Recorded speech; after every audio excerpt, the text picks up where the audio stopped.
Be seated. దయచేసి కూర్చోమని మనం చేస్తున్నాను. He is with us, my friend. నా స్నేహితులారా, ఆయన మనతో కూడా ఉన్నారు. He is right by your side. ఆయన మీ ప్రక్కనే ఉండి ఉన్నారు. He's come as your father. ఆయన మీ తండ్రిగా వచ్చి ఉన్నారు. Ask him whatever you want. మీకు ఏం కావాలో ఆయనను అడగండి. He is here to bless you with all his heart. సకలమైన హృదయ ప్రేమతో ఆయన మిమ్మల్ని దీవించడానికి ఇక్కడ ఉన్నారు. Exodus 15:3 says, నిర్గమకాండము 15:3 ఏం చెప్తోందంటే, the Lord is a warrior. ప్రభువు యుద్ధ యోధుడై ఉన్నారు.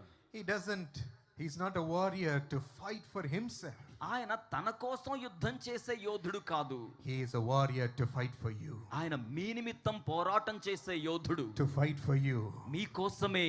My friend, నా స్నేహితులారా, Exodus 14:14 says, నిర్గమకాండం 14:14 ఏం చెప్తుందంటే, the Lord will fight for you. ప్రభు మీ కోసం యుద్ధం చేస్తారు. You only need to be still. మీరు కేవలం నిలిచి ఉంటే చాలు. All we need to do is ask the Lord Jesus. మనం చేయవలసింది ఒకటే, యేసును అడగడం మాత్రమే. He comes as a warrior to fight for us. ఆయన యుద్ధ యోధునిగా మన కోసం యుద్ధం చేయడానికి వస్తారు. He fought for you and me on the cross. ఆయన మీ కోసం నా కోసం సిలువలో యుద్ధం చేశారు. He fought to banish the power of sin from our lives. మన జీవితాల్లో పాపపు శక్తిని నాశనం చేయడానికి ఆయన పోరాటం చేశారు. To defeat the power of sickness by being wounded for us. మన కోసం గాయపరచబడడం ద్వారా రోగం యొక్క శక్తిని ఆయన నాశనము చేశారు. He fought to swallow the power of death.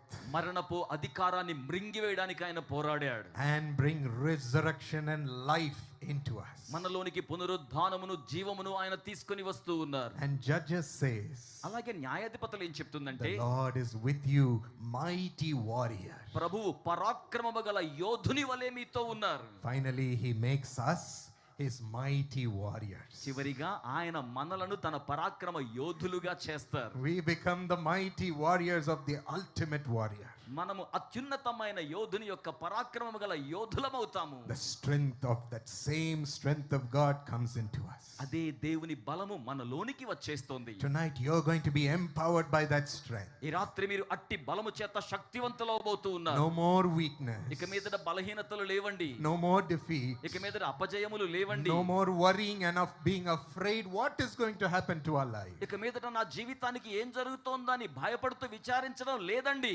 But being empowered by God's Spirit to become a mighty warrior. కానీ దేవుని ఆత్మ చేత శక్తివంతులుగా చేయబడి బలమైన యోధులమవబోతున్నాం. I want to encourage